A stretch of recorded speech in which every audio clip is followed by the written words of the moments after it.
Welcome everybody to the American College of Financial Services webcast, Trust in Financial Services. You may know that Women's History Month is in March, and last week we celebrated International Women's Day by hosting our second annual Women Working in Wealth Summit. But what you may not know is that March is also National Ethics Awareness Month. The Women's Center and the Ethics Center collaborate quite a bit at the American College, and this is a great example of the intersection between women and ethics. And now I'm happy to introduce our moderator for today's webcast, Joanne Cleaver. Joanne is the editor of Diversity and Inclusion at Investment News. And Investment News is our media partner on this webcast, and we are so very grateful for their support. Joanne? Good afternoon, everybody. I'm so glad to be here with you today. We have a lot of material to go through, and it's actually pretty engaging and energetic, so buckle in. We are going to collect questions in the chat box. So make sure that you write down your notes, your questions, that we can see them and address them as we go along. We may or may not have time at the end to answer questions. You can always email the American College staff that you meet today in this webinar with follow-up questions. So trust. Wow, what a timely topic, especially for the last few days. Trust in financial services. Yes, that is what Americans are thinking about. Trust is a noun and it's a verb. It's something that you want your clients and your coworkers to see in your organizational culture and in you as a person. That's what people mean when they say you're someone I can trust. It's that sense that they can count on you. And trust is also something that you do. It's a verb. And you hope that people will do it with you. Your clients and your coworkers will be in line with what hopefully is a common expectation and definition of trust. It's how you set and fulfill expectations. You know it when you see it, right? You know it when you feel it. I mean, trust is the lifeblood of financial professional relationships, and it builds reputation, your reputation as an individual, and your firm's reputation. It keeps referrals coming in. That's exactly why they happen. So how do you get better at trust? How do you deliberately cultivate it? How do you get that trust muscle memory? The American College has figured out some of the underlying elements of trust through its ongoing research, and it has some answers to those questions. So we're going to explore that today. First, our two American College presenters are going to introduce themselves and their pretty impressive credentials, and then we'll get into the heart of it. Azish? Hi, good afternoon, everyone. Thank you so much, Joanne, and thank you, Hillary, for the introductions. I'm Azish Balabi. I'm Executive Director of the American College McGuire Center for Ethics.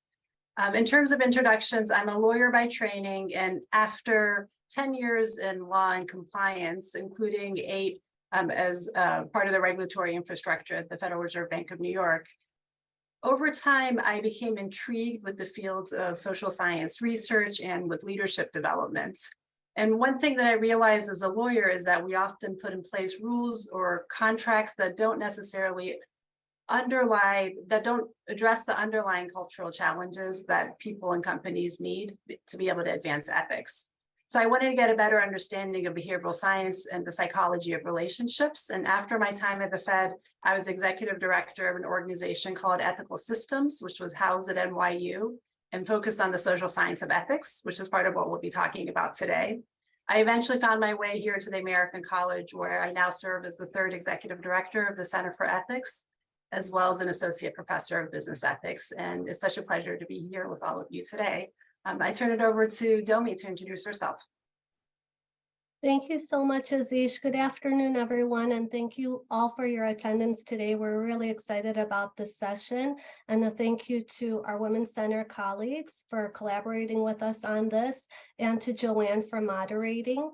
My name is Domarina Oshana. Everyone calls me Domi. I am a social scientist and research development professional. My educational roots are in psychology, very interdisciplinary, with a focus on psychology of the lifespan, cultural psychology, and educational psychology. And I paired that background with a PhD in the mechanics and processes of research, what we call research methodology. which has given me the opportunity to work throughout my career as a research generalist, helping to advance research agendas for the organizations that I've been a part of. These have included various causes such as child abuse and neglect prevention, cancer treatment, and now financial services as the Director of Research and Operations for the Ethics Center.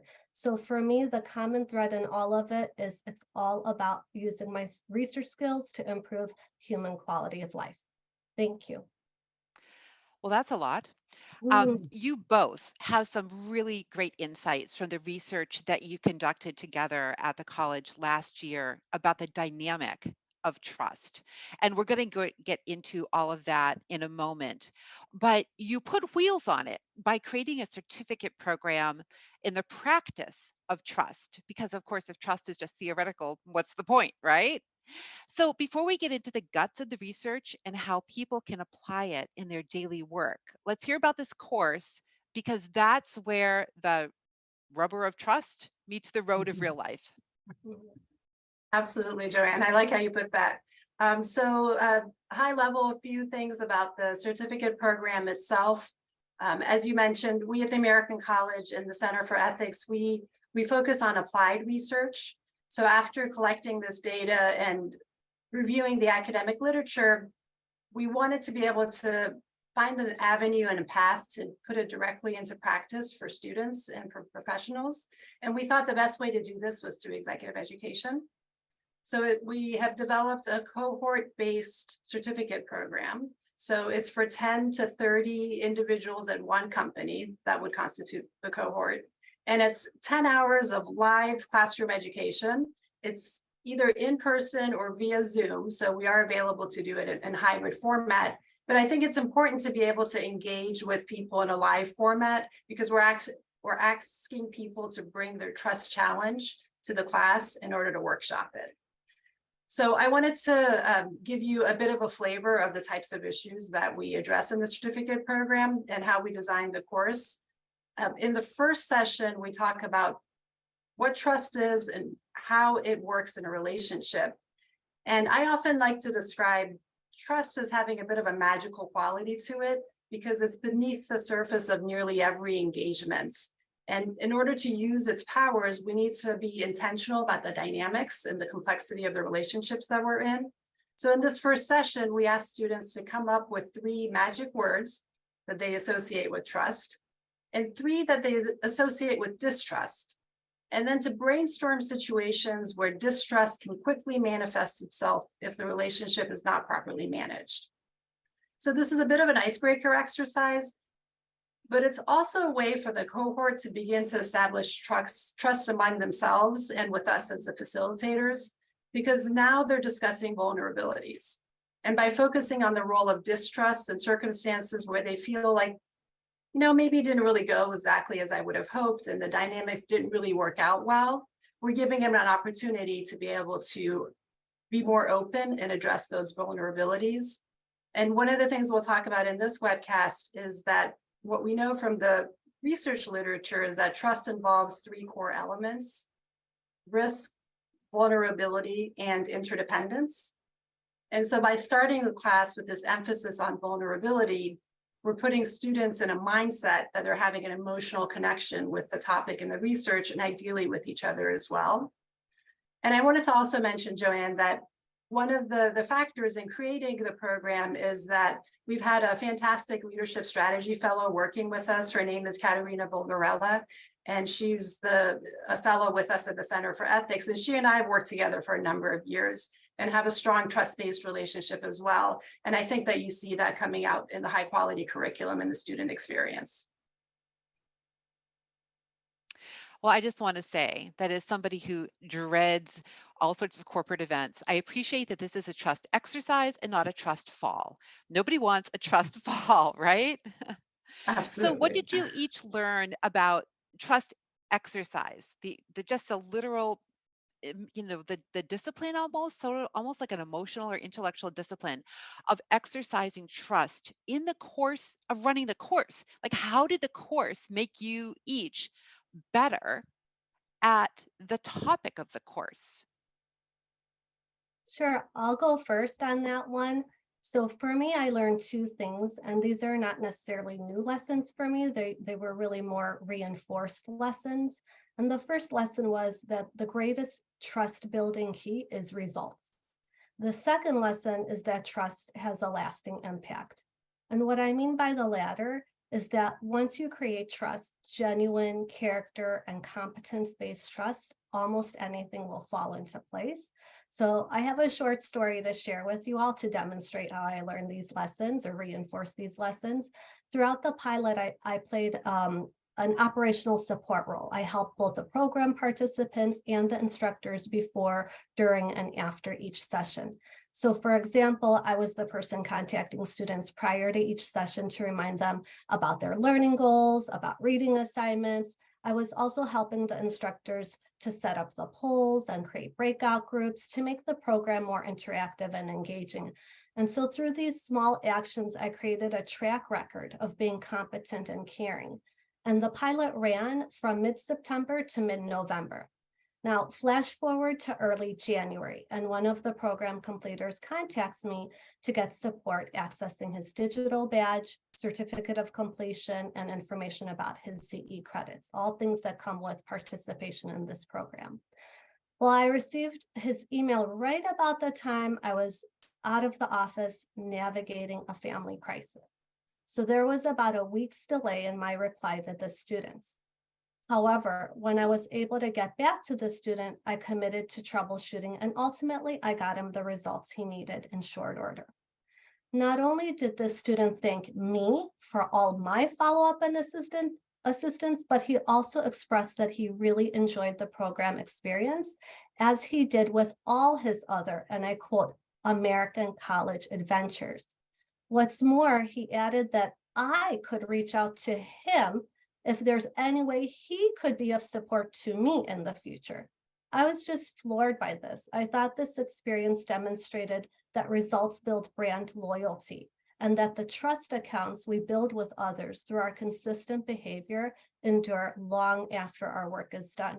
So I'm better personally because, as with the story I just shared, I've had the opportunity to experience firsthand the conditions that make trust important: risk, vulnerability, and interdependence.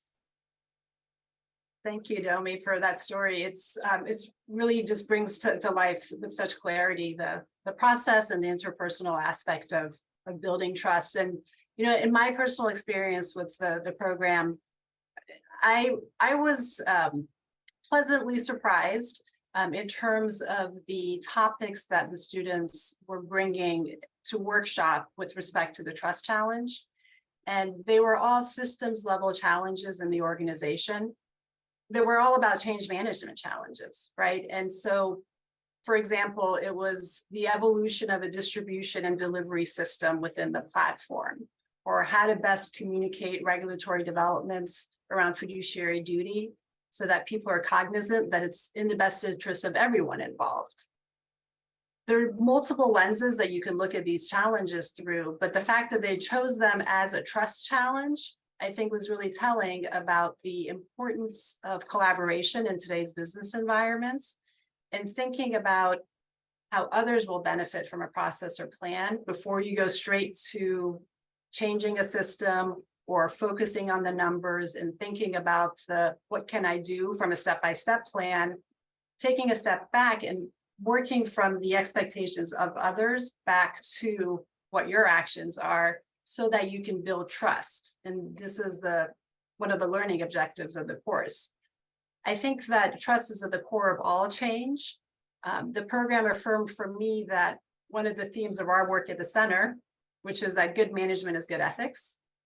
And with this process, we're helping leaders hopefully have the tools to navigate some of these modern workplace challenge environments within the environment. Yeah, it's with all of us networking. I mean, networking is something that almost demands trust, but yet it almost feels very ephemeral, and like you have to keep earning it back.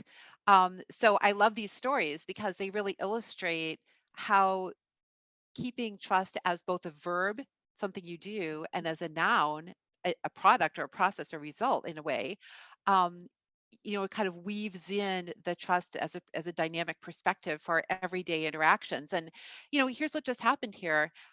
Both Azish and Domi, they didn't just tell you about their research or tell you about the course. They read you the syllabus, thank goodness, right? I mean, they showed us how they put trust into action.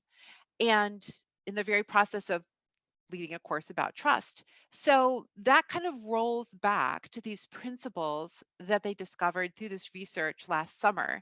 That those principles formed the basis of the course, and the course sparked more opportunities for them to exercise the trust. So it kind of illustrates that whole circle, that when you start to deliberately kick it off, how you get better at that muscle memory of trust.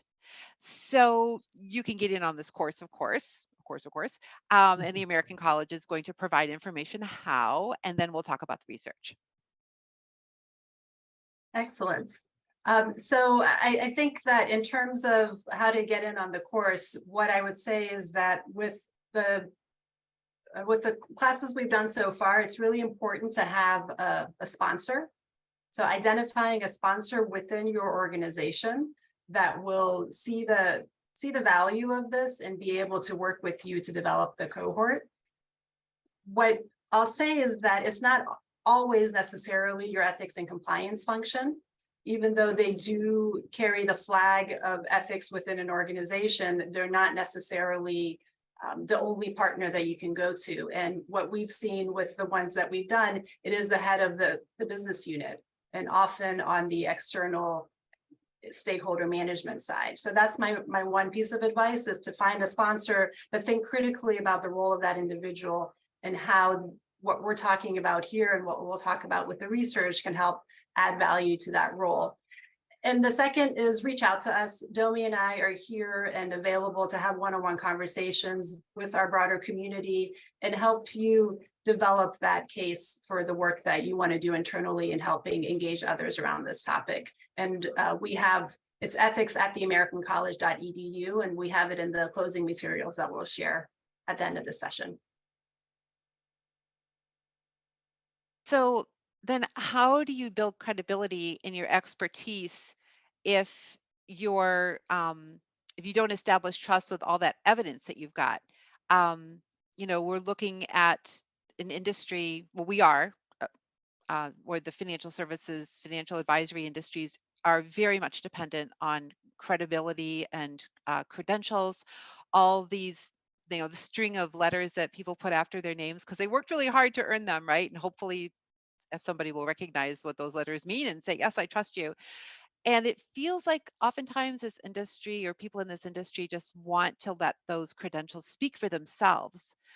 So can we unpack a little bit how you build additional credibility with your clients, with your coworkers, for your brand, when you've got these credentials that you want to use as a baseline, and yet that it's those credentials in action that really establish and perpetuate that dynamic of trust? There's a lot there. So I'm just going to hand it over to the experts. So I'll take a step back and talk about one of the findings with respect to simplicity from our research. So one of the key dynamics of trust is simplicity. And that was the key takeaway that we had, which is that simplicity, not knowledge, wins the day for consumers.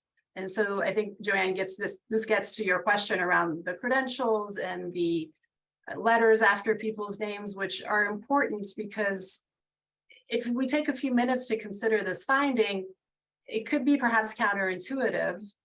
Generally, we believe that consumers are seeking knowledge and skills from their financial professionals, and certainly education and making sure that you are actually knowledgeable is very important. But our research shows that simplicity is first and foremost. And as many of you know, it takes great knowledge to be able to simplify complex concepts so that people could understand how it relates to what they need in that moment and in that transaction. So it's possible that what we're learning from our research is that it's possible that complexity could signal distrust, while simplicity, and if it's transparent and truthful, can be an attractive proposition to a client. And I'd like to take a minute just to share a few of the statistics for our research findings here.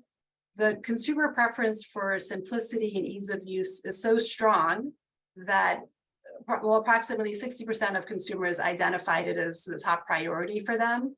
And it often outweighs other priorities like the fees that are associated with the product or service, the level of risk that's involved in the product, or the guarantees that are offered by the company.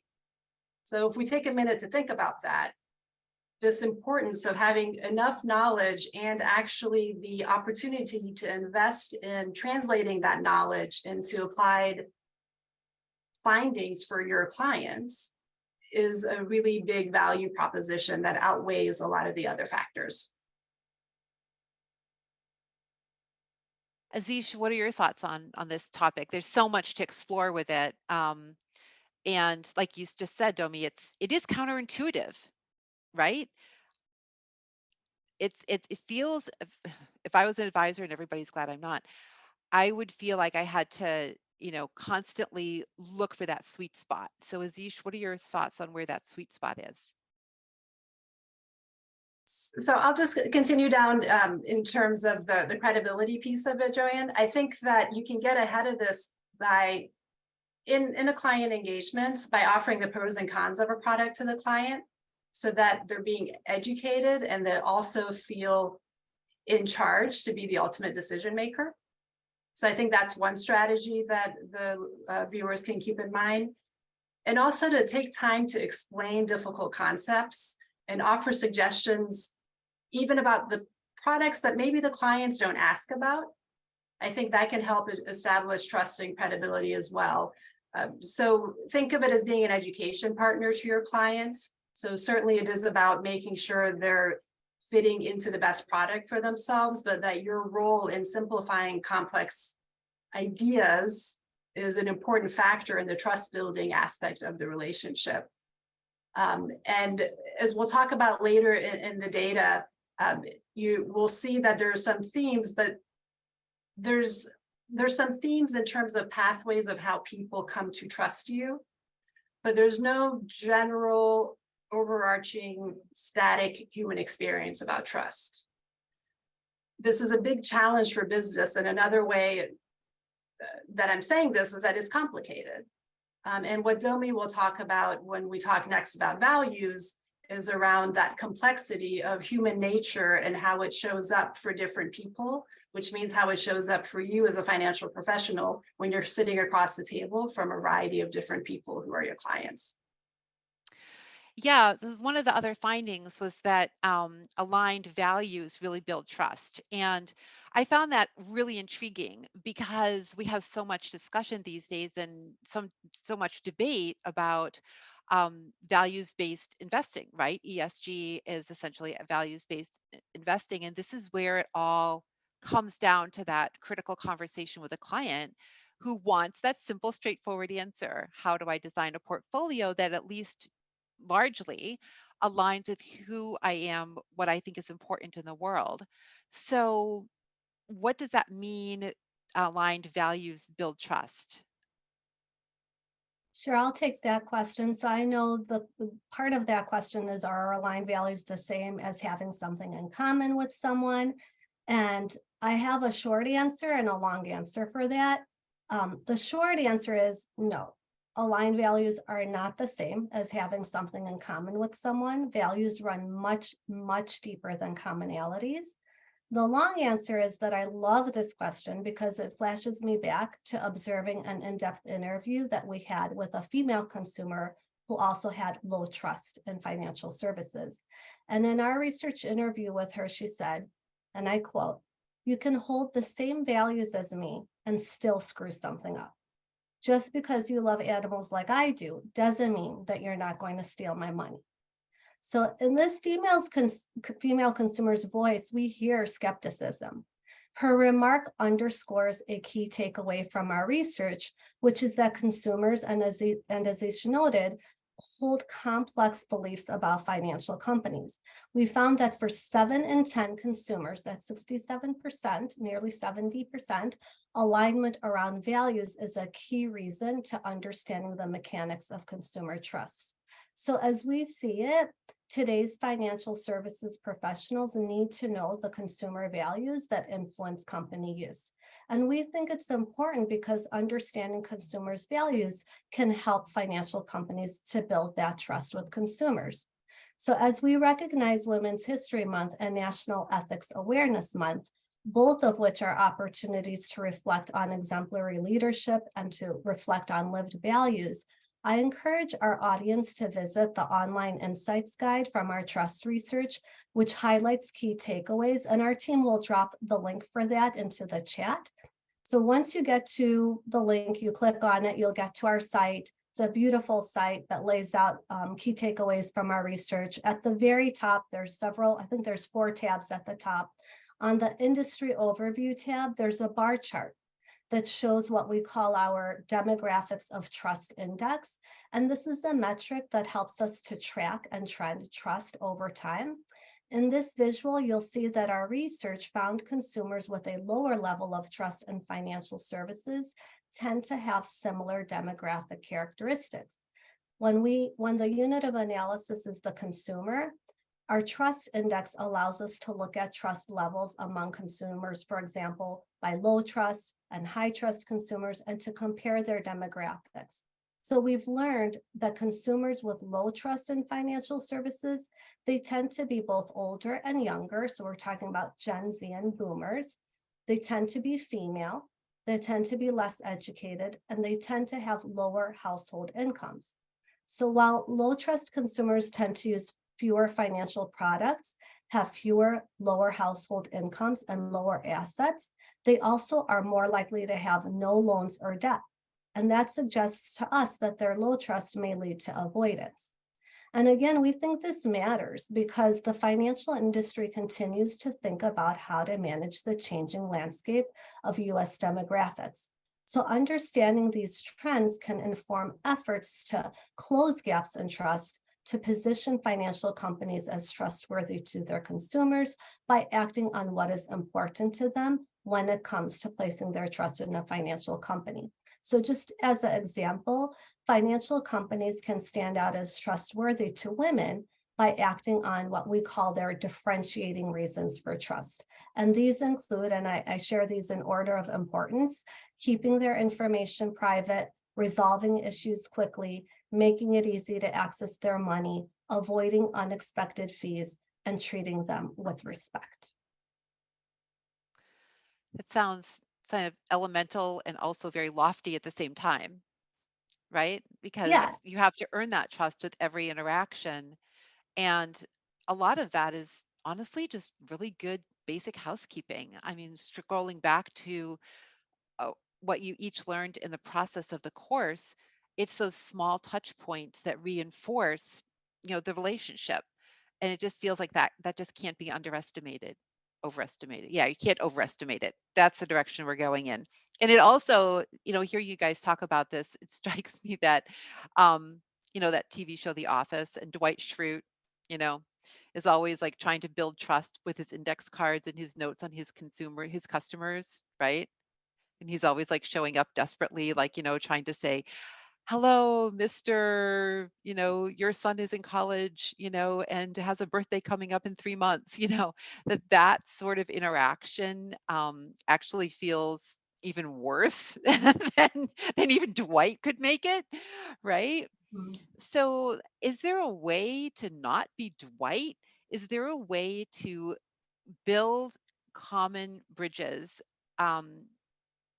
understand the client's values and their priorities without, and then to be able to signal that your values are aligned without getting into that Dwight Schrute, smarmy, salesy, index card toting space? Sure, I Yeah. can take that. I think maybe "Don't be Dwight" could be a tagline for the webcast and for the We're research. putting it so on I a like pillow. it. Don't be Yes. Dwight. Yeah. I appreciate the question. I think that certainly, you don't want to be pushy. You don't want to violate people's privacies in any ways as you try to understand their values, as Domi was talking about, that the values alignments being important. And I think it's important to be more relational than transactional, right? So what you're describing is someone walking around with note cards that has all of this information. It feels really transactional, and that's why it feels like it doesn't sit right with people.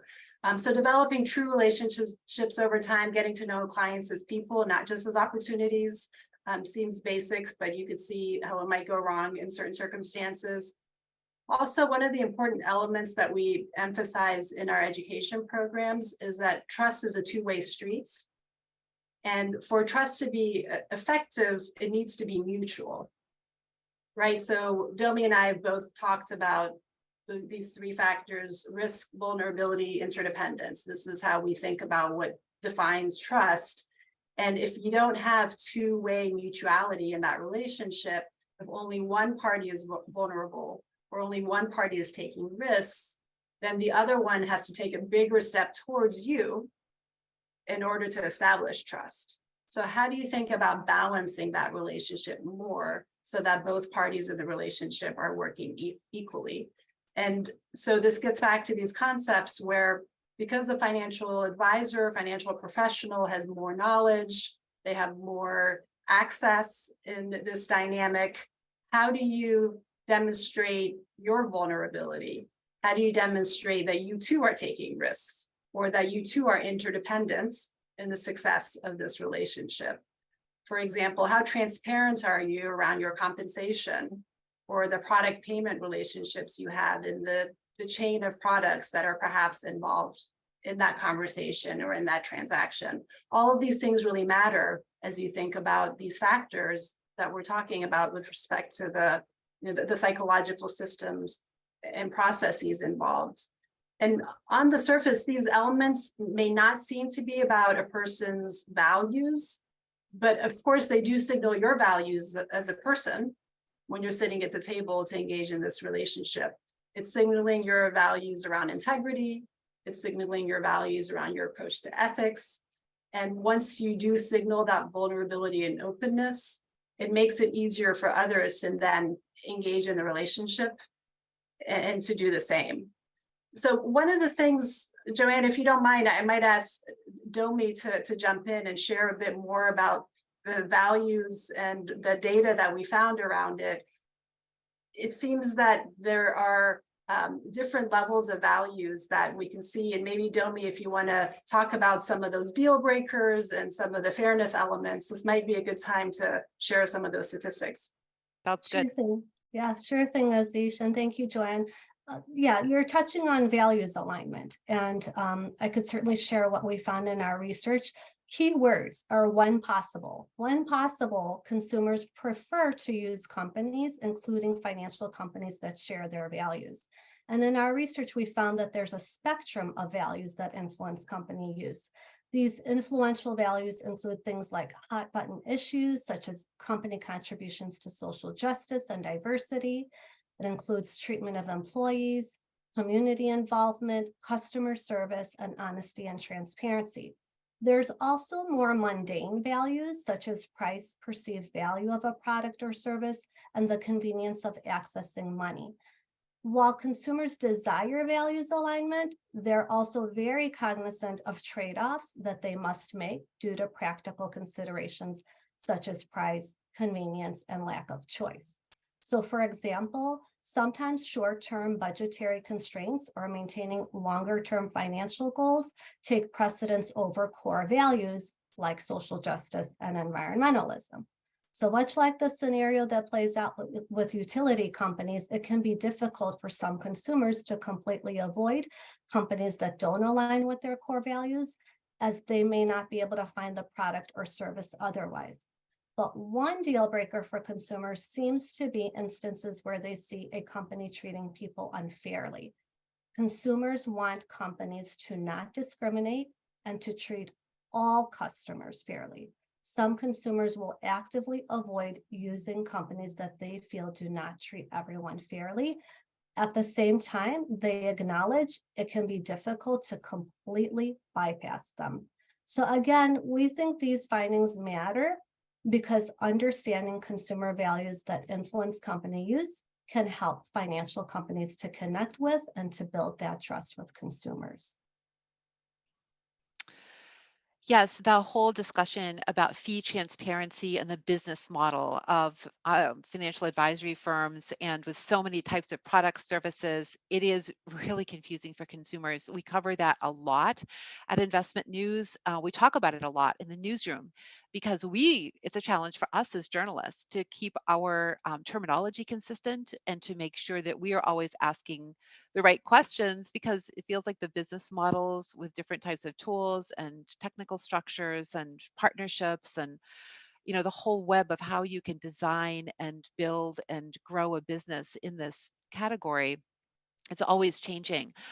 So transparency, like trust itself, feels like it's both a verb and a noun, something that you aim for as an end result, but also a way that you do business. And transparent, what I'm hearing, correct me if I'm wrong, now would be the time, transparency and trust really are two sides of the same coin. Well, we've seen research too, Azish can speak more to this, is transparency can be a proxy for trust. So, yeah. Yeah, no, absolutely. That's right, Domi, and Joanne as well. I think that if you think about one of our key takeaways, simplicity, not knowledge, wins the day for consumers. And then you put it in the context of what was just shared about the complexities of the transaction processes within this industry. So most consumers are already coming to the table with a level of confusion about what services am I getting from this individual in this corporate structure, right? So depending on the type of corporate entity that you happen to be engaging with, and then the service that you as a client are looking for and what the advisor can offer you, all of those are not inconsequential in terms of what the final transaction will be. And so that puts more pressure on the financial professional to now simplify what's going on here so that the client really is able to trust you and you're able to demonstrate your trustworthiness in that process. So I think of being transparent as a tool as part of that overall dynamic. So I think it's a tool towards, if we think of it as this verb, and I like how you have the verb and noun dynamics of these concepts. And if you think of transparency as a verb in this process, it can help to lead to trust as that outcome, because it is part of that relationship building dynamic. Yeah. Well, we've got some good questions coming in. So let's wrap it up with one more discussion point. Oh, gracious. I'm so sorry about that. Let's wrap it up with one more discussion point. And I swear that wasn't my mom. You can't say no to mom. No, that was not her. One more discussion point, and that is kind of wrapping it back to almost where we started with the course. And I was really intrigued by the fact that you need to get an ally probably internally at your organization. If you want to take this course, you're going to have somebody who's kind of backing you up the food chain, who's who's going to clear the way for the time and the money, the investment of effort. But that also, doesn't that process also position you as being kind of a trust ally? And if you take this course, then you're going to be the go-to person, a little bit of the the in-house expert on a topic that people take for granted until it becomes a crisis, right? Until you have to regain trust. So you almost become the expert on how to be proactively trustworthy, correct? So let's just spend a minute or two on that point, and then we can get to some of the questions that are coming in. I love this question. So I'm happy to go first. And I just want to put in, because it flashed when I hear the words trust ally, I think of the wordplay in our newsletter's name, ethically. We put ally in with ethically. And Very clever. so if anybody hasn't signed up to our newsletter, you could sign up to it. It's a great way to keep abreast of what we're reading in ethics, the research that we're doing, and the education opportunities like this one that we're bringing forth for benefit to our community. So how to be a trust ally? I could speak to it from a client perspective based on our research. Through our research, we scratch the surface on what financial companies can do to stand out as trustworthy to consumers. So for example, these are specific actions companies can take to stand out with historically underserved consumers and those with low trust in financial services. I mentioned this earlier and I'll mention it now again. We call these differentiating reasons for trust. So just as an example, with consumers of color, what we learned from our research around what are the differentiating reasons for trust for this particular segment of the population, it's things like providing a website or app with detailed information on products and services. It's training employees to understand different ethnicities and backgrounds. It's training employees to check on these consumers throughout the year. It's having advertising that shows the company cares about people like them. And it's demonstrating that employees share their personal values. And one really interesting action is to guide decision-making with pros and cons, particularly important for African-American Black consumers. This was significantly more, they were significantly more likely to trust for this reason than other consumers in our research. So for the future, and Azish touched on this a little earlier, for the future, the next step in our research is going to tease out more of the pathways to trust for specific segments of the population. You know, the beauty of research is scratching the surface on one particular itch. You're interested in finding and learning about something, and then a dozen other questions come up. So we still have so much to learn about these pathways and the whys behind consumer behavior. So this is just a taste of what's to come. Azish, are you going to jump in with final thoughts? There you go. Yeah, absolutely. I think that, you know, as Domi was touching on how to be an ally to your clients, I think that there's opportunities also to be an ally to your colleagues internally. And I think that educating yourself using the free resources we have available on the website, you guys are seeing the links in the chat here, in order to understand some of these dynamics that we've been talking about and to integrate it into your own thought process and thinking, I think is an important step.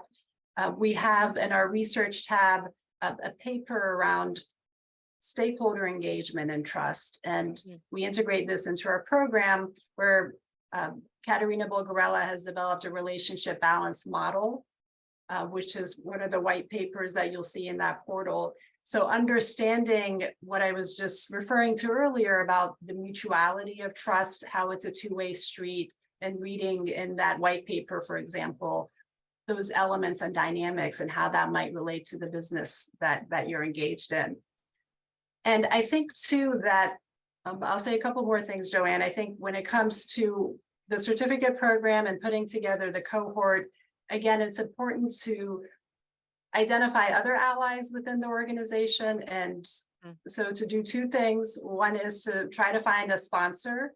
And I don't necessarily mean a financial sponsor, but someone in a leadership position that will be able to work with you to develop the right strategy internally to put together a cohort who would be able to enroll in our certificate program. And the other is to email us at ethics@theamericancollege.edu, because we can help you with that process. We've been talking to a number of companies and have some strategies where we've seen effective approaches to being able to reach the right people and to think about the value add of trust within the organization. I think that I'm seeing in the chat as well, there's a question about the newsletter. And thank you to our colleagues and to Domi, who's put in there that you can sign up for the newsletter right on our website as well. So we have a whole host of information, but we're here to be able to help guide you all in navigating that website and finding the right information. Last thing I'll say in terms of the internal dynamics and being able to connect with the center is that we do have an Alliance for Ethics in Financial Services. It's our corporate supporter community, and we're always looking to expand within the corporate community and encourage you to reach out to us through this ethics inbox, and we can share with you more about the benefits of joining the Alliance for Ethics.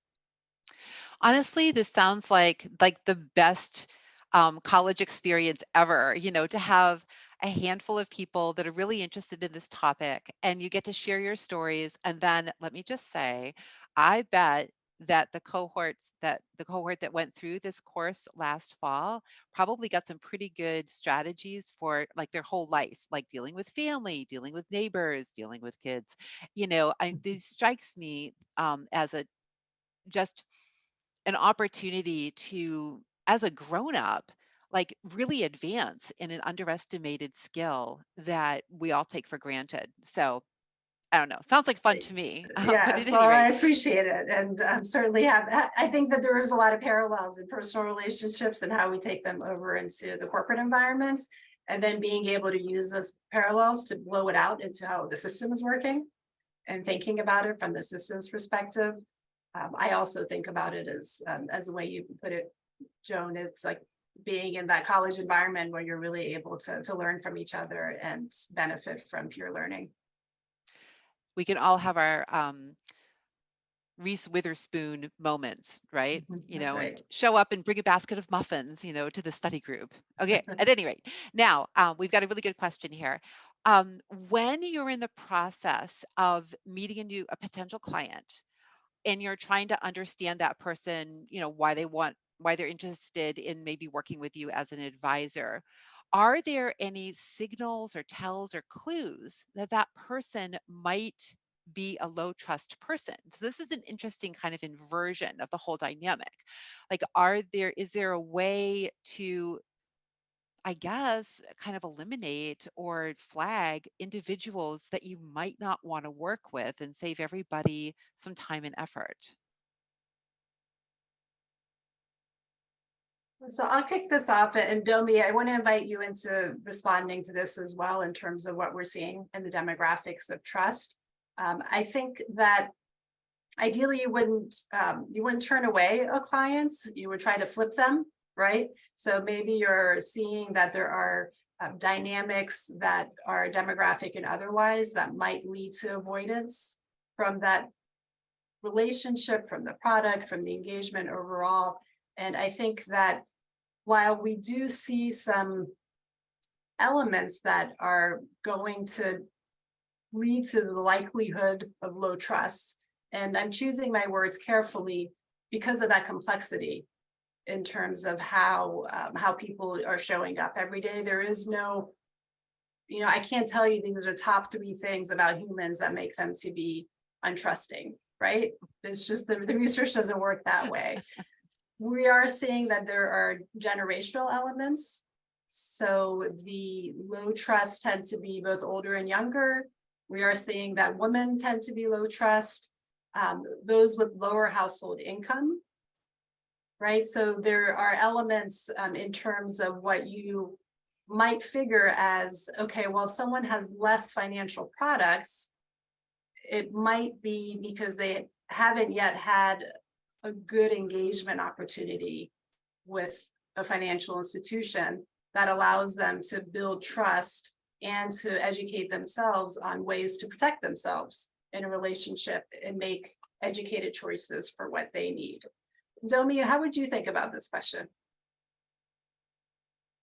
I love the way you framed it. Thank you for inviting me, Azish. You hit on all good points, and I'm very sensitive even to the wording of that question because I stray away from broad generalizations, and we don't want these insights to be used, as Azish said, to turn people away. We're trying to understand what drives high trust and low trust consumers. I think practically speaking, some of the things we found in our research, like the actions that you can take, being transparent, simplifying information, these are opportunities to both build rapport, but like offering information to your client rather than trying to say, are they low trust or high trust? It's really looking at what their tendencies are.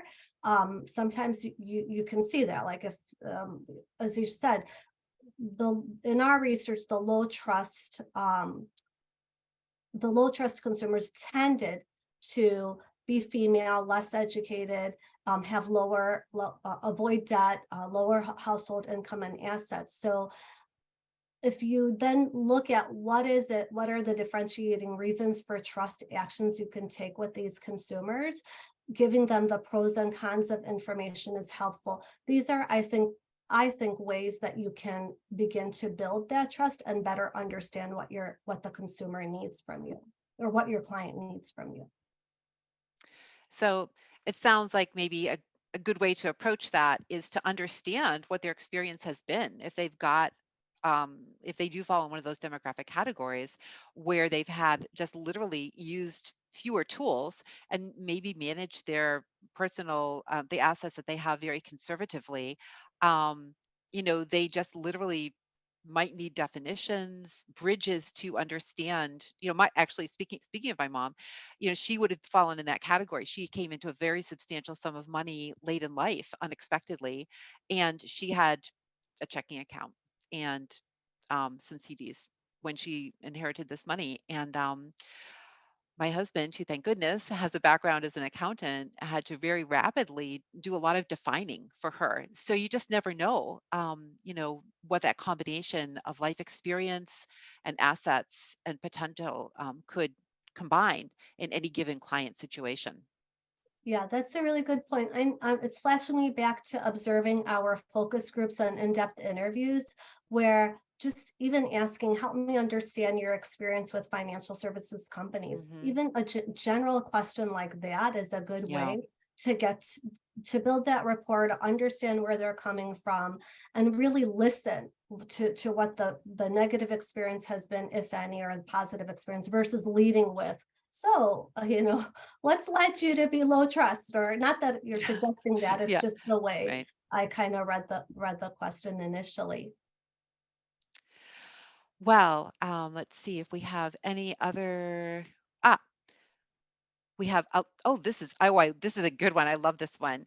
So, we here have a question about how do you find colleagues in your circle of potential uh, other professionals, lawyers, maybe accountants, who might refer to you, but that you also might refer to them.